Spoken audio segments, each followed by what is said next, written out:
Rania duduk di meja makan sambil memandang pinggannya. Tangannya masih belum menyentuh makanan. Ibu, makanan kita ni datang dari mana sebenarnya? Soalnya dengan wajah ingin tahu. Ibu pun membaca sepotong ayat dari Al-Quran yang bermaksud, dan kami menaungi kamu dengan awan, dan kami menurunkan kepadamu manna dan salwa. Seraya kami berfirman, makanlah dari makanan yang baik yang kami rezekikan kepada kamu. Surah Al-Baqarah 7 ayat 57. Mata Rania terbeliak. Makanan turun dari langit, Ibu. Betul ke? Ibu mengangguk. Betul sayang.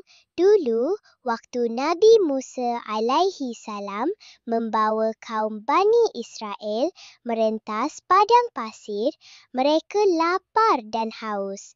Lalu, Nabi Musa alaihi salam berdoa kepada Allah. Dengan kasih sayangnya, Allah turunkan 2 jenis makanan dari langit. Mana? Makanan manis seperti madu, dan salwa, burung yang lazat untuk dimakan. Rania tepuk tangan. Wah, tak payah masak pun. Ibu ketawa kecil. Ya, setiap pagi ada mana dan burung salwa di atas tanah. Semuanya cukup. Rezeki terus dari Allah. Rania menyuap nasinya perlahan-lahan.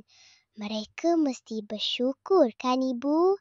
Ibu menghela nafas lembut.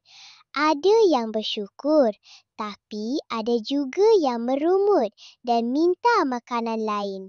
Nabi Musa mengingatkan mereka supaya jangan lupa berterima kasih kepada Allah.